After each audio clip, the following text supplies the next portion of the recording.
And that's the beauty of wrestling. Yes, is that we can do whatever we want in that ring. That's our ring. Even when people decide to come in, and I don't even know if this is an official rule or not, but if people come into the ring, wrestlers are just like, well, they're in our ring. I'm going to beat the shit out of them. Actually, speaking of merch, great segue. If you go to www.steenwrestling.com, we're going to get the plugs out, but you're bringing it up.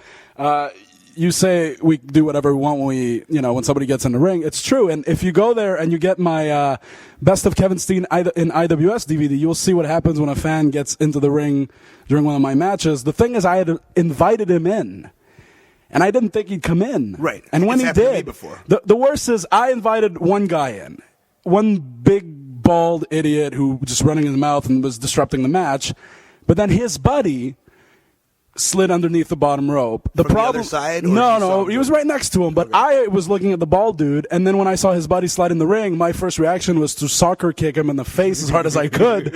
Thing is, after watching the DVD of said event, the guy slides in the ring with the biggest smile on his face. Like, he's just happy. Like, hey, I get to go in the ring today. Oh, I get to come in a ring. He did not expect my boot in his face. So what's the aftermath of that? The aftermath is he got kicked out, even though, honestly, I don't think he knew he was doing something wrong. Because it was an IWS, which didn't have the best, security. And it was at the last legs of IWS, which if people have seen those last few shows, it's embarrassing. But independent professional wrestling. Yes, at its best. I kind of think it wasn't really his fault, but at the time I didn't know that. And then his buddies left also. And then later on I heard the five of them were waiting for me in the parking lot.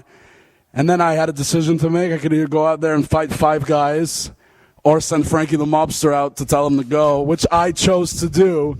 And he probably loved that challenge. He loved For those it. who don't know Frankie the Mobster, yes. Give me a quick description of this man. Well, honestly, just YouTube his name, Frankie the Mobster, and you'll see just fucking roided up, and he doesn't care that I say that. Self-admitted. Roided up, tattooed, crazy-eyed motherfucker. And, he went up to them, and in famous Frankie fashion said, "What can I do to help you fellas?" And that's how he talks in real life, just so you know.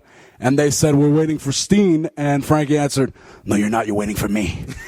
And they all got back in their car and left.